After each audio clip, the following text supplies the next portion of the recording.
The respective radii of the two spheres or spherical condenser are 12 centimeter and 9 centimeter. The dielectric constant of the medium between them is 6. The capacity of the condenser will be.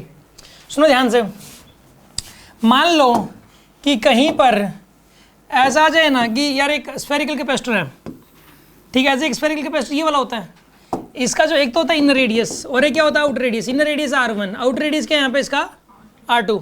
इसका जो capacitance है वो याद कर लो आप सीधा सीधा. इसका कैपेसिटेंस होता है 4 pi epsilon not divided by में 1 बाय R1 माइनस में 1 बाय R2. ये सीधा सीधा याद कर लो पहले तो.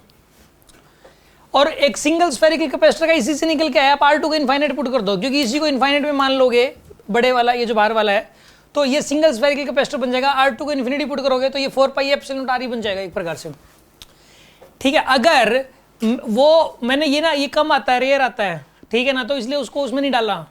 तो इस टाइप की जो चीज़ें हैं तो क्वेश्चन के दौरान आ जाती हैं या अलग से पढ़ा दी जाती हैं. जैसे अब सुनो, इसके अंदर यहाँ पे कहाँ से आया, वैसे ये आया कहाँ से है, ये Q is equal to C equal to Q by V से निकल के आया है. इसके ऊपर चार्ज मानना पहले प्लस Q माइनस का डेरिवेशन करना मान लो, तो यहाँ प्लस Q माना यहाँ माइनस Q माना, यहाँ का पोटेंशियल निकालो यहाँ का पोटेंशियल निकालो, दोनों का पोटेंशियल डिफरेंस लो, फिर C is equal to Q by V किया. Q बाई V करने से ये निकल के आया आपके पास. तरीका वही है इसको भी करने का. आगे बात समझ में आपको, ये रिजल्ट याद रहेगा आपको. और अगर बीच में ये मीडियम डाल दिया, कोई बीच में एक मीडियम डाल दिया, तो एप्सिलॉन नॉट क्या हो जाएगा, एप्सिलॉन नॉट K हो जाएगा. बस सिंपल सी बात है.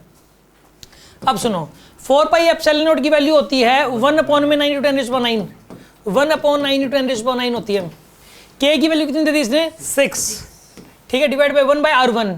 R1 छोटा है इसमें, तो 9 × 10⁻², फिर माइनस आएगा यहाँ पे. R2 इसमें बड़े वाला रेडियस है, 1 अपॉन में 12 × 10⁻². इसको सोल्व करके आंसर आ जाएगा आपके पास. आगे बात समझ में आपको, सोल्व करके दिखाऊंगा इसको, जरूरत ही नहीं, आई थिंक कर लोगे आप, ठीक है ना. किसी को इस टाइप की क्वेश्चंस में सॉल्यूशन में सोल्व करने में भी प्रॉब्लम आ रही हो, आप पहले खुद मेहनत करें इसको करने में, फिर उसके बाद आप हमसे आके पूछ लें कि जल्दी कि इसमें दिक्कतें आ रही है मैथमेटिक्स वाले पार्ट में, तो फिर स्पीड बन जाएगी उस चीज़ के अंदर. स्पीड आपकी तभी बनेगी जब आप पहले खुद वर्क करोगे. आज का बच्चा क्या है कि खुद वर्क नहीं करना चाह रहा, उसको कंफर्टेबल जोन चाहिए. जब तक आप है ना उसके ऊपर दिमाग, साइंटिस्ट लोगों को भी कोई चीज़ जब तक समझ नहीं आती, जब तक वो उसके ऊपर बहुत ज़्यादा दिमाग ख़राब नहीं कर लेते. तरीका यही होता है कि दिमाग ख़राब हो और लंबे समय तक हो, तभी तो ये डेवलपमेंट होती है, तभी तो माइंड की ग्रोथ होती है, ठीक है ना.